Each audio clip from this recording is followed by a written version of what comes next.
This is the Power Producers Podcast, where we are refining and redefining the sales game. Rule number one is you have to believe in yourself. You're the only one who doesn't think you belong in this appointment. The prospect has already validated your existence by scheduling time with you. Get it through your head you belong here, go in there, crush it, and close the deal. A place where sales professionals can come to learn from other sales professionals and thought leaders that have mastered their craft. The difference between a good salesperson and a best-in-class salesperson is only 2 minutes. By spending an extra 2 minutes on what you might think is a mundane task in the sales game, you separate yourselves from the pack, you grow your book of business, you close more deals, and you retain your accounts. As well as their peers who are still striving for perfection to achieve their why. I have a wife and 4 kids. Failure is not an option. Real sales professionals, real stories, real results. Are you ready to feel the power? Hey everybody, welcome to the Power Producers Podcast, where we are refining and redefining the sales game. And today we have a special person on the show, and it is not Kyle. It's Miss Danielle Willetts from Little Dog Social Media, somebody that we use personally in Florida Risk. And I wanted to get Danielle on here to talk a little bit about what her company does, but she had an awesome idea in terms of talking about digital footprint and presence due to COVID. So before we get into all of that, Ms. Danielle, why don't you tell everybody a little bit about yourself and how you got to where you're at? Usually we have agency owners or producers on here, so everybody either worked for Enterprise Rent-A-Car or in the restaurant industry or whatever else. You're a little different story. You're not even an agent as far as I know. So why don't you give us a little bit of backstory and we'll go from there. All right. Sounds good. So you are right. Not an insurance agent, but know a lot about insurance agencies and a lot about insurance agency social media. So I started Little Dog about 7 years ago, and since then have grown to be servicing about 800 agents across the country, managing their social media presence. Everything from their Facebook page to Instagram, Google My Business, LinkedIn, YouTube, and really making their business shine on all those different platforms. In addition to that, we also help agents with their website and then their digital footprint online. So anything pretty much that an agency owner needs in the social or digital footprint, we can do it. That also includes email signatures. Seems like email signatures are a hot topic nowadays. With having branded email signatures, nobody really knows how to do those, but they want the cool, fun branded ones. Can't seem to get anybody to design those for them or to hook them up. So a lot of agents are reaching out to us for branded email signatures. So pretty much a huge resource for any agency who's looking for any help in the social or digital areas.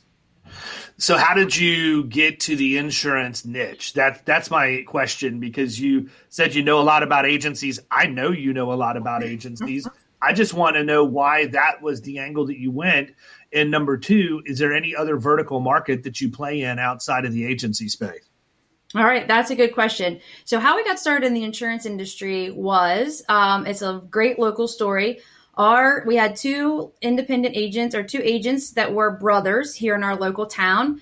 And they had been together for a long time. Then they decided that they wanted to separate and go their own ways and each have their own agency. So the one brother came to us and asked us, hey, listen, I'm brand new out on my own. I need a website. I need internet marketing. I need social media.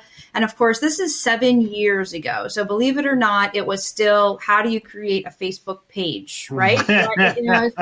So that was, how do I get found on the internet is how far back we go. So we said, okay, great. We'll help you. We'll help you get, make your mark and kind of separate from your brother. And from there, as it goes in the insurance world, he told his friend, right? He told one of his friends, hey, these guys know what they're doing. This is working out really well for me. And then from there, he told everybody, kept telling their friends. All the insurance agents kept telling their friends. Before we know it, we had about 35 insurance agents that we were working with. And from there, I was like, hey, I like this. I think I like insurance marketing. This is definitely the niche that I want to be in. So from there, we started reaching out and going to, outside our town limits and going to Chamber of Commerce meetings and getting people involved. Then from there, we, just did that, the daily grind of, hey, how can we network? How can we find it? And then we got picked up by some carriers, actually, where the carriers would, an insurance agent would need help and the carrier would provide co-op services for our services. So that's really when we started to skyrocket a little bit once we got a couple carriers under our belts. And the referrals just kept pouring in. From there, then I realized that I could also make a mark with the Big I and partner with associations. So, we have, we're very active in the MAIA up in Massachusetts and the IAAV in Virginia. And then I reached out to the PIA, right? So one step just kept going to the next, did a lot of travel, of course, went to the IAOA, found that was an opportunity for us to get in and join there. And then from there, we have just really focused probably 98% of our resources into the insurance industry. Now, we don't really focus on any other industries per se. However, if an insurance agent has a brother who has a car dealership or a bakery or they're an optometrist and they want our help, we will go ahead and, and help them out as well. But our main market is insurance. That's the only place that I market. That's the only space that I really want to play in. But of course, I don't want to turn anybody down. That is a referral of one of my agents. Well, listen, I think that speaks volumes that you're in that niche and you know that much about it. I don't think that any of us that own agencies would be nearly as inclined or as excited about using you guys as we are if you were out there trying to be all things to all people.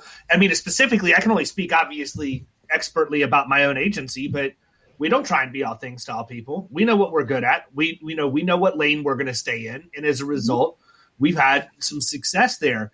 Kyle, nobody can see us recording this except us. We do this so that we can make hand signals or stuff when we're recording, but you probably saw me close my eyes and shake my head when you started talking about chambers of commerce and Kyle started to laugh.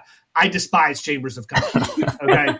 I absolutely despise it. And I'm not saying that chambers are bad. That's not, please don't get me not liking something confused with it being a bad idea. There's a long story behind that. We had an operations person here at Florida Risk, and I brought them in specifically to work on operations. I want you to run the agency. And their answer to everything was, we need to join this chamber. We need to join this chamber.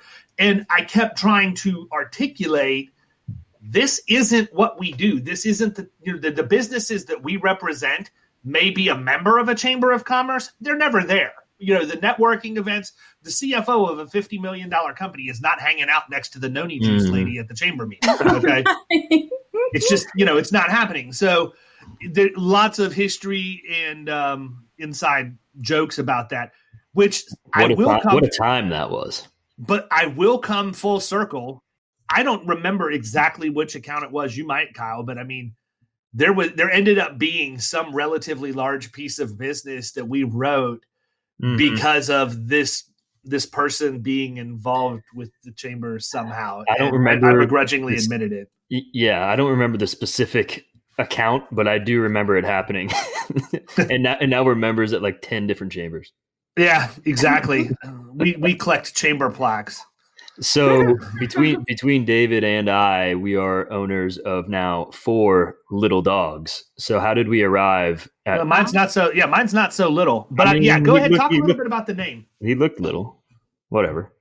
Well, but the puppy is Mr. Tanner, who is basically you named him his name is Mr. Tanner? No, his name is Tanner. Not as good. Call him Mr. Tanner. Look, dude, it's been a long time since we've just been able to shoot the breeze. So there's been so many changes at our house that you're not aware of. I'm sure. We've already scrapped Ethan's police car and got rid of that for a full size.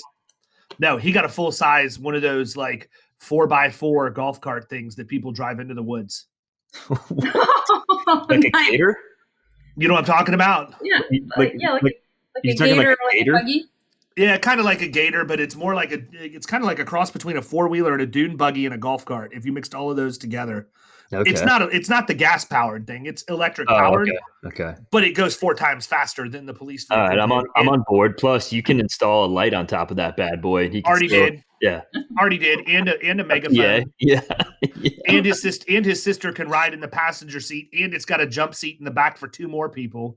That's His new awesome. thing is he drives around the neighborhood picking up cigarette butts that Scotty, my next door neighbor who does nothing but walk around the neighborhood smoking cigarettes all day, throws in people's yards. So now Ethan and Caroline are It's just picking up cigarette butts, and then they take them to Scotty's front door and hand them to him. so good. Oh It's man. Well, listen, Danielle, Scotty was getting a ticket from Ethan last week. He was in full SWAT gear in his police car, and he was very, very angry about cigarette butts being in our yard. You don't play that shit. Yeah, but what I was going to say is with Tanner, Tanner's already a year old, man. I don't even count him as a puppy. Tucker, absolute nightmare. He's like 5 dogs. Terrible. I hate it. I mean, and the thing is, we've made this, and we'll get back on track here in a second, but this is worth talking about. We've made a schedule, right? I'm at that season of my life, and as is my wife, where we do get up in the middle of the night to use the restroom. So we just said every time we get up, we're already up, make it a deal. Let him out. Go let him out. Get him out of the cage. Let him out. Not so much. I'm the last guy that wants to be milling across the house at 2:30 in the morning, and I'm so angry. And then when I get there, I look at him, and it's like the cutest dog ever. Yeah. And so Right. there's like no way I could ever be mad at him.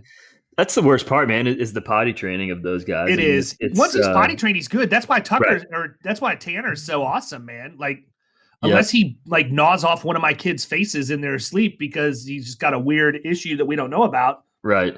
He's like perfect. Well, I love him. there you go. So anyways, where'd Little Dog come from? Oh, that's a good question. Well, I definitely wanted something fun, right? When I was looking for a name and looking for a logo, I was like, man, I want something fun because, it seems like, sometimes things in the insurance industry, well, this is even before the insurance industry. I just wanted something fun. And if you remember, like back in the day, it's like, it's when the gecko was popular, and they were doing all that marketing and everybody was gecko. And I was like, I want something fun, something that people connect with, something that's really cool. And so we were thinking about a bunch of different names, and we had got a little Chihuahua for Christmas. And my oldest kid said, "Hey, Mom, how about Little Dog Social Media, where you're helping all the little people out there, the little mom and pop shops with their social media? How about Little Dog Social Media?" And I was like, "That's stuck. Let's go with it." So sent it to my graphic designer, and he came up with a logo, and from that it just works really well. And as far as marketing with Little Dog, I mean, dog owners are good people, right? People love their dogs. I mean, I can go to a convention or I can talk to a new agency on the phone, and the relationship is already there because they have a dog, right? Hey, let me tell you about my dog. Hey, here's my dog. He's a chocolate lab. Here's my dog. So it's a really warm and welcoming introduction to our business, as well as, we're your lifelong friend, just like your dog, so we're loyal. We really want to see your business succeed. And so that's how Little Dog came to Bart. And we, send dogs treats and, frisbees and all kinds of fun things. And David, yours is in the mail for your new dog. So frisbees and tennis balls and treats and all kinds of fun things to the dogs. So we really take good care of the agency owners' dogs as well. So it's fun. I tell you, I have a good time. People will call all the time. They'll look at our website, or they'll get on there and they'll see other people's dogs that we have showcased on the website, and they'll say, they're basically sold on our products before they even call us, because it's a good feeling. It's a good feeling that they get from the website, and it's a good feeling that they have about the image that we're portraying with family, dogs, and social media. I mean, it's one of the easiest ways to build rapport. I mean, when I would go into people's businesses selling office supplies, I mean, if you walk in and there's a dog there, it's like, you're going to close that account if you just talk with them about the dog. Like, it's a done deal, like you said. And I mean, even if people are having like a bad day, you talk to them and like you see a picture of their pet and you're able to start talking about that, it immediately flips. So I can tell you like my favorite story of ever walking into a place that had a dog. It is fantastic, by the way. yeah. I wrote an account that was a huge commercial bakery that is literally across the street from Tropicana Field. Oh. And it was owned by a German guy at the time. It's since sold. When I wrote it, it was called Eurobake. And I can go on to all kinds of stories about Eurobake. That's how I know about popcorn lung and all of the other stuff. You know, we've some things we've talked about in passing. But Yeah. the guy was German. He was legit German. Like, I would not have been shocked if he was wearing lederhosen when I walked in the front door, drinking from a stein. Like, that's how German he is. But like, heavy German accent. And he had a little lap dog that he would, like a Yorkie or something like that. Don't know specifically, Hardy, if you happen to be hearing this, don't hold it against me. I think it was a Yorkie or something, but the name of the dog was Indy, like Indiana Jones. Okay. So if you follow the Indiana Jones movies, you realize there's a unique relationship between Indiana Jones and German people. Now I have a German dude who has a dog named Indy. And the whole time that I would talk to this guy in his office, this was a big company, man, like 60, 70 million a year in sales they did. They supply these frozen rolls and stuff to a ton of restaurants nationwide. But he would literally sit there asking me questions with his thick German accent while stroking that dog like Dr. Evil. Yeah. Like he would, like Dr. Evil stroking Mrs. Bigglesworth or whatever the name of that. Mr. Bigglesworth, yeah. That hairless cat that he had. Gross. So, yeah, but you're right. I mean, it is a good way to make rapport. And I can tell you, just from a marketing perspective, you have endless supply of stuff that you can do. And you guys have done a really good job of capturing that in your brand. I mean, whether it's speaking from a third person as if you're the pet itself talking to, just the different puns that you can use with pet related words. I think that's pretty cool. Absolutely. And what we find too is agents that have an office dog or really want to showcase that, or, their staff dogs or whatever, those posts that we make on social media always get a lot of attention. So the dog theme is just something that everybody can connect with. Everybody has a story. If they personally didn't have a dog, they know their grandma or or somebody had a dog that they have a good, they 99% of the time have a relationship or a story that warms their heart about a dog. So it's a fun. And like, by the way, if people don't like dogs, then they're really just not going to be a good fit, for like anything in life. I'm sorry. Do you have a dog? Yes or no? Yeah. And then you can get into the which breeds are acceptable or right. not. Exactly. Right. Just like on the insurance policies, right? Hey, if you have this pit bull, might not do that, and that's crazy stuff. But yeah, that's exactly right. Sometimes I did have one agent one time who called and he was like, "We don't have dogs, and we're cat people, and I'm like, "That's okay. That's sorry, all right." sorry about that. Is it? I don't know if it is. I don't know that it is. Hey, speaking of pit bulls, you know who has a pit bull? No. Scotty, my next door neighbor that throws cigarette butts in my yard. Of course he does. Of course he does. Just throwing that out there. That's a true fact.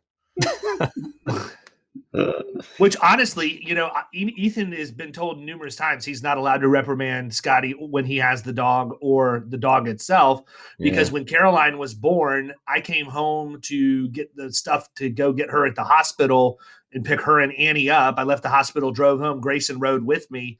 And that particular pit bull latched onto Grayson's arm in our front yard. And that's probably the most violently angry I have been in the last 10 years. Yeah, I remember you. We might have been talking about that on another podcast. I remember hearing that story. We might have, but Scotty's very well aware that if that dog ever crosses that invisible line again and my kids are in the front yard, that it won't be coming back to the other side. Right. I don't view pit bulls as dogs. I'm sorry. I know that that's probably going to make some people mad, but I think they're hellish creatures, and it's a result of bad ownership. It's an ownership thing. It's not the breed itself. It's a variety of things. So anyhow, one of the things we talked about was we were getting ready for this was the need and the importance for companies to have an online presence. And I'm going to tell everybody, we don't have Danielle on here because she paid to be on here. We don't have her on here because she's a sponsor. We use her at Florida Risk, and I highly recommend her to everybody that ever asks. And I want you to understand how I use her in her services, because I think that it makes more sense than what some people, think that you would use a marketing company for. Okay. And I like to market. I'm a marketing person. I'm a marketing mind. I like to blog. I like to do video content and all of this stuff that I do. What I don't like to do is that stuff specifically about like educational insurance stuff or the topic of the day, or, here's a fun picture that we have, or let's do a contest for this or whatever else. But here's what I know.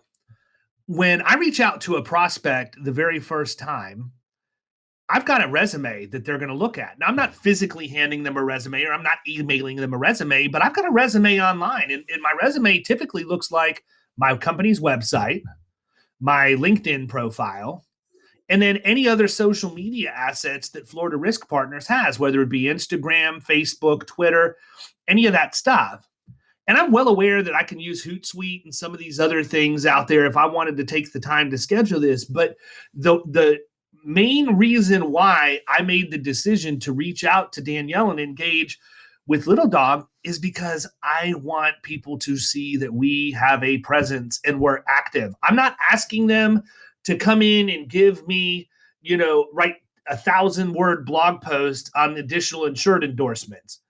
I want them to announce what our holiday hours are. I want them to talk about seasonally relevant topics. I want them to link to carrier-related things. I want them to help us celebrate big wins in the agency or new clients that we've brought on board or whatever else. And so what I like is I don't have to do that. Like, I don't have to do anything at all. You may tell you what I have to do. 2 things. I get 2 things every month from Little Dog. I get a report of how we've grown and the interaction that we've had, which is fantastic. And I also get an email that says, here's what we're going to publish on each of your social channels next month. Now, I read that every month when it comes in, and Melanie, my account groomer, would tell you that she might hear from me 1 out of every 3 times that she sends that email, where I might say, let's take this and change it a little bit, or do this or do that.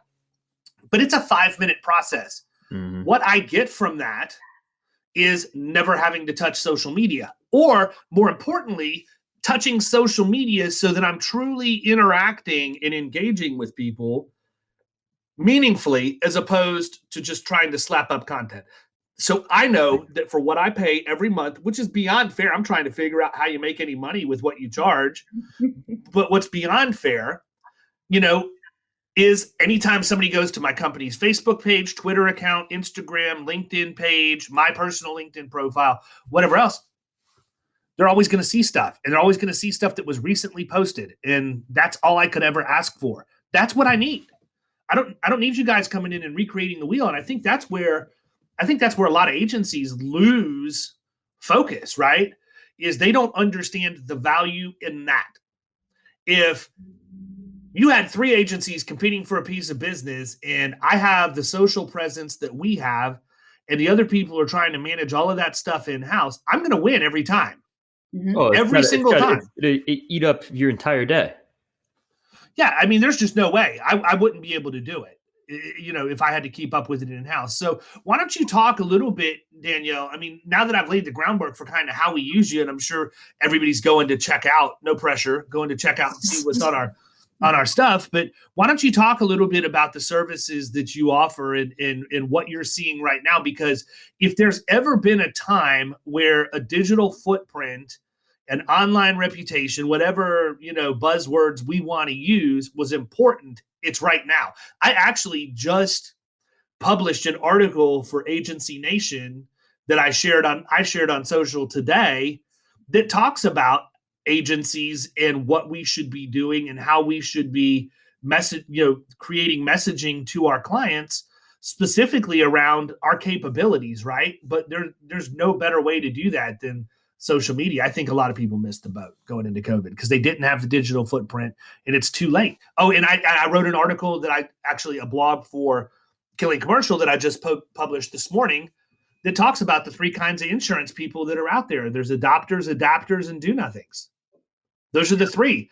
And unfortunately, the majority of the people in our industry are adapters or do-nothings. And the adopters are the ones that are reaping the benefits of the fact they were willing to take a risk and invest in things before all of this happened. The adapters are scrambling, trying to figure out if they can do it. They recognize the need, they're trying to. And the do-nothings are just sitting back saying, this will pass. We've had a hard market before, whatever. Mm-hmm. What time's my tea time Friday and Thursday and Wednesday? I mean, that's where their head is. So why don't you talk a little bit about the services that you like? What's an average engagement look like for Little Dog? Good. All of those are good questions and very good statements. And I agree I'm going to talk a little bit about before COVID and then kind of during COVID and after COVID. So, so before COVID, I feel like agents were saying, yeah, maybe I'll get on social media. Maybe I'll have a good website. Maybe I'll know if I'm coming up under keywords, if people are searching for me. But it wasn't important. It wasn't as important because they have lots of other things to do, or they weren't doing anything about it, or they didn't want to invest the money into it. So I would say before COVID, really trying to get people on the social media bandwagon or educating them to tell them, hey, your website hasn't been updated since 1997. It might need to be updated, at some point. But then after COVID hit, a lot of people were sold. They were like, hey, man, this new digital experience, wow, this is exciting. This is exciting. And all these people are spending time online. And I feel like I need to be on Facebook, or I need to be on Instagram, or I need a website, or I need these items. And it's like, yes, you do. But however, you're behind. You have no foundation. So, there's nothing out there. There's I look for you online. I don't see anything. I see your competitors, but I don't see anything for you. So we have a lot of work to do. And then now after COVID, or not after COVID, but where we are now, it seems like more people are making the resolution to say, hey, this is going to be here for a while and I better get on board. Otherwise, I'm going to, have the consequences of not having a strong digital presence. So when an agency calls Little Dog and they say, hey, I need social media help. I need website help. It usually falls within a couple of different packages. The first thing I like to talk to them about is their social media journey. Where are you? Why are you where you are? What is your story? And then where are you planning to go? And of course, all of those variables play into how we can help you. A lot of times, agents will say, I don't have it because I didn't believe in it and I don't really care. I didn't care about it. So that leads us to help them in that way. Sometimes they say, I've had a horrible social media experience and a horrible website experience. Some guy, I paid some guy a bunch of money. He took my money. He was, he did not, and I just lost it. I didn't get anything out of it. So I've had a bad ROI experience, right? Mm-hmm. Had a bad ROI experience. I don't want to trust anybody again. So if I don't want to trust anybody to handle this and I don't have time to do it, I'm doing nothing. So I'm reaching out to you to see if maybe you can help me, but I'm telling you, I'm on the fence. I'm on the fence because I've had this bad ROI experience. And then, so there's that category. And then there's the others that say, hey, you were referred to me by my cousin, brother, sister, friend, and by David, and you're doing a great job with them, and whatever they're doing, I want to do it. And so let's just do that. So that typically is the journey or the questions that I ask for an agency. And then what are you trying to do, right? Why are you coming to me now trying to be on social media? Is it because you want a better website presence? Is it because you're trying to do account rounding? Is it because you just, you want to get the likes? Like what are you trying to do? And then from there, we set the goals on what we're trying to do. Because if you think about social media in a whole, there's so many objectives that we can accomplish every single month, right? Is it you're trying to hire somebody? Is it you just want a digital presence? Do we need to gain likes and followers? What is it that we're trying to do? Is it trying to get more reviews? Because we can't tackle all those items at the very first month. So we have to kind of structure it a little bit. So from there, we need to look, and there's a lot of back end work. A lot of agents will come to us and I'll say, okay, if this is your town of, I'm just going to pick a town, Waltham, Massachusetts, let's say. And this agency has been in that town for 80 plus years. And I go to their Facebook analytics and I look and I see, and 5 people from their town like their Facebook page. We got to start with our net really small, right? Like if you've been there for 80 years and you only have 5 people followers from your town like the page, I'm not really sure we need to expand nationwide here. We got to get, we got to get people in your town. So it's a lot of looking at the data as well, right? Like looking at the data and getting a starting point. So after an agent, signs up with us or, learns about our packages, we have a couple of different packages. Manager Facebook only. Seems like that's like the stepping stone. I just want to put my toe in the water and sit back and relax, and I'll just be on Facebook.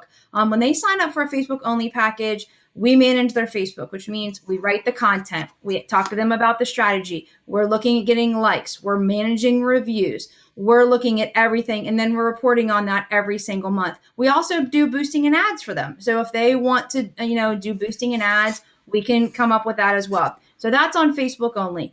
That package usually runs them $200 a month, which is pretty easy, pretty reasonable. I would imagine the people that are doing that are the ones that you said are, kind of late to adapt and maybe who'd got burned or low ROI in the past. Exactly. Yep. They just want to put their toe in. They just are Right. like, okay, great. Let's do this. Let's try this. And also, I think it's also a good starting point to see how our relationship between the agency works. Hey, is this going to work out really well? Am I going to like them? Are they going to like me? Am I going to see, some results? So that's our Facebook only package. Then we have, you can pick 3 platforms, and that means they can choose Facebook, Instagram, Google My Business, LinkedIn, any of those 3 platforms. That usually runs them about $300 a month. And then we manage all of those platforms. A lot of times it's setting up Instagram, claiming Google My Business, which I'm going to tell you a little bit about Google My Business.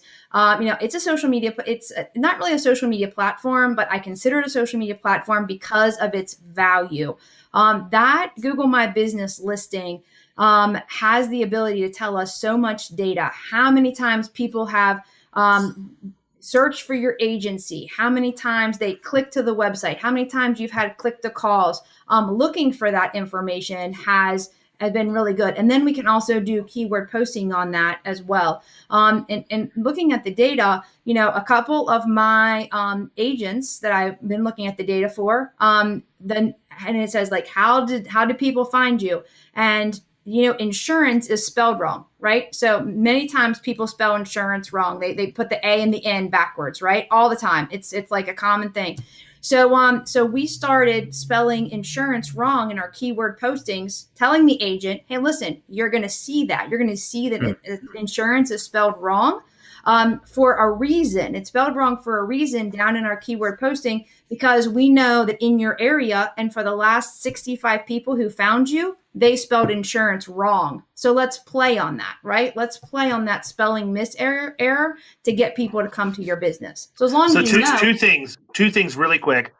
The first thing is that I think everybody should have a platform that you're comfortable with, that you're operating in all of the time and that you handle, right? Like, so I'm on Facebook all the time. I don't handle the Florida risk stuff for Facebook. That's just my preferred platform for anything. Probably LinkedIn just as much as Facebook. But what ends up happening is by having Little Dog handle all of the like business and stuff, I can just like make smart comments or whatever, interacting with people. I think that's huge. The second thing is I pay $1,600 a month for an office 55 minutes away from here, so that I can have a Google My Business listing in that part of town. That's literally the only reason I've opened the second office, because I know that's where the future is for us as an agency. It's getting crazy out here, dude. Crazy amount of houses being put up. I know. And that's why, we're going 90 to nothing in that area right now. Yeah. My third thing is really a question. Are there that many people typing furnace every day that they misspell insurance because the muscle memory in their fingers are used to typing furnace? Well, I'm interested in that because doesn't it like auto correct it pretty, like anytime I type something wrong, it'll just, or is it? Depends on what you're on. Yeah. That's interesting. Yeah. But I'll tell you, Google, true story. I actually used to make a lot of money going into eBay and typing what I thought would be a common typo in an item listing. And I would find really good deals on stuff because the person had a typo in the title when they listed it, and it wasn't getting any traffic. Nobody could see it because it wasn't there. I actually had a bit of a side hustle where I would buy Rolex watch components and then assemble Rolexes and sell them on the side. So I bet you would.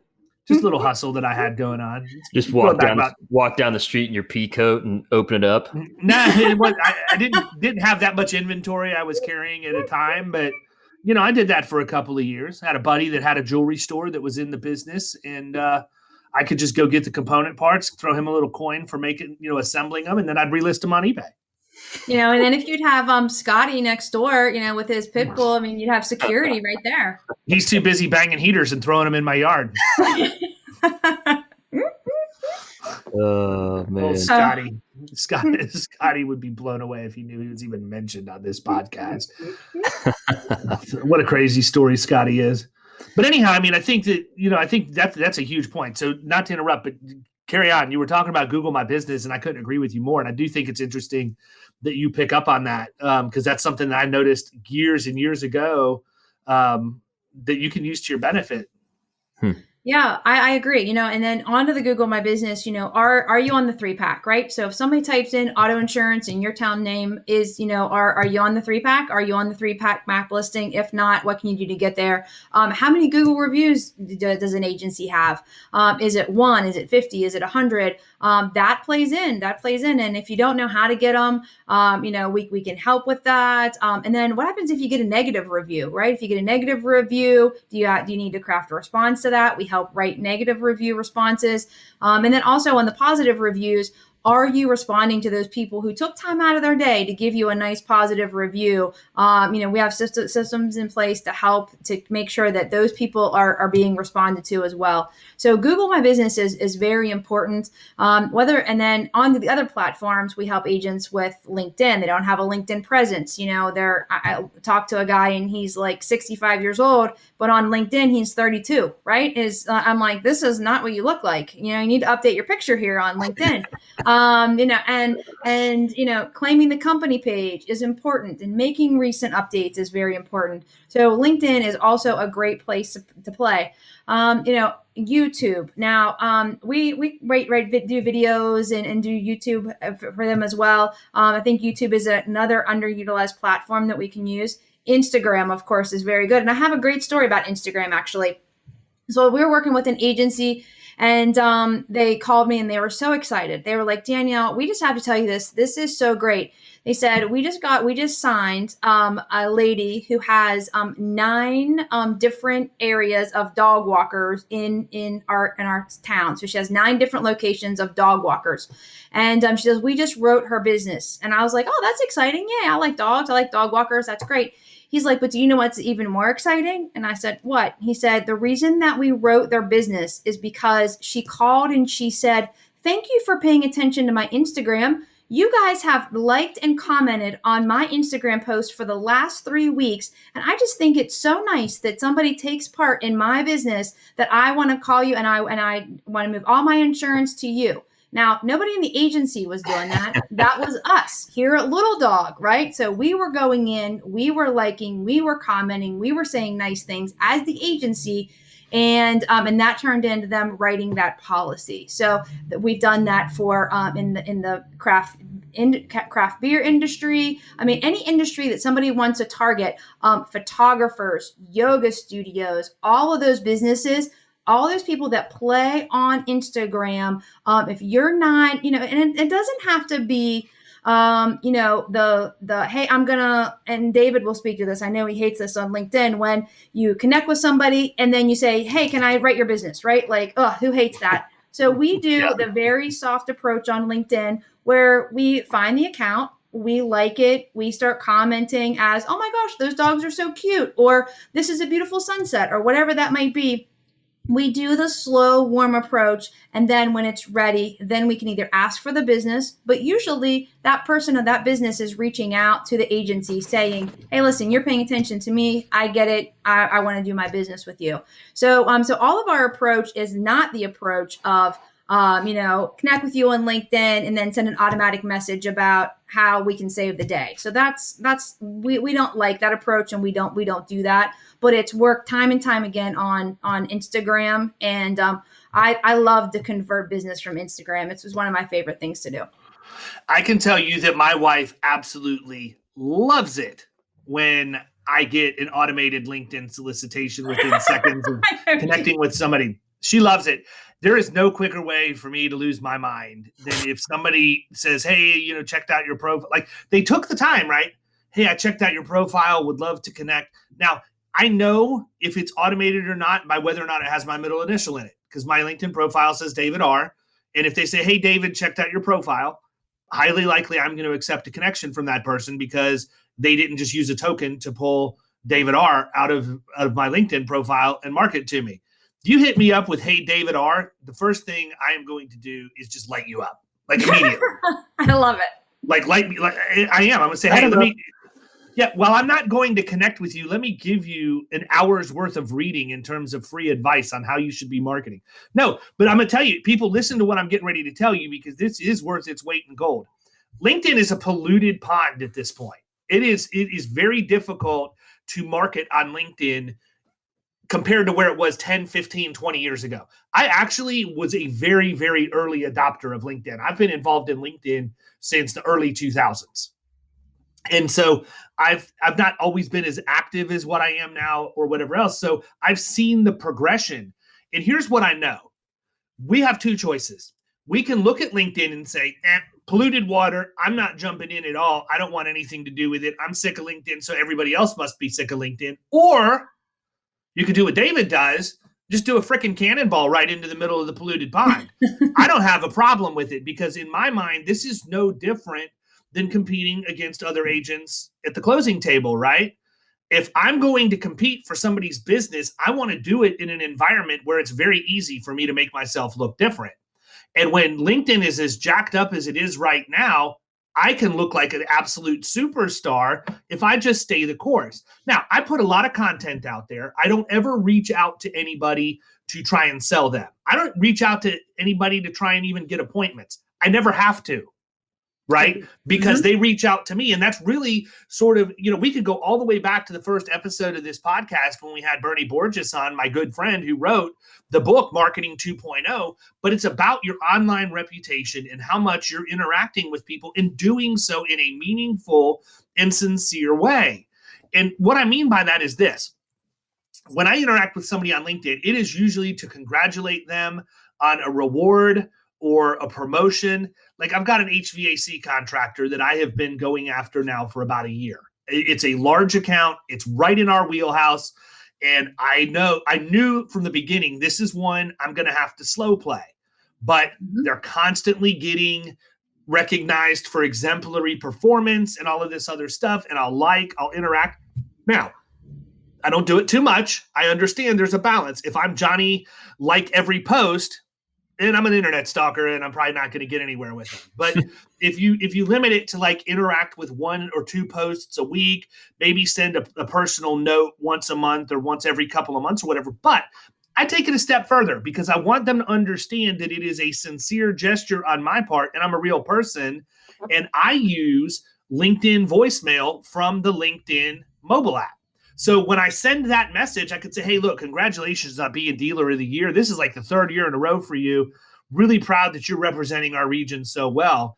I'll type that and send it to them, but then I'll immediately follow that up with a LinkedIn voice message saying, hey, I just wanted to let you know I really did type that post. I'm not some bot that's just sending things out.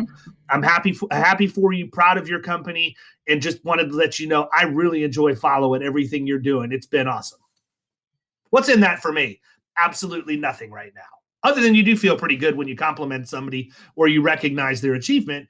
But what's really in it for me is, holy cow, that guy took time to congratulate us, but then wanted to make sure we understood that he took that time. So he took even more time and left us the voice message.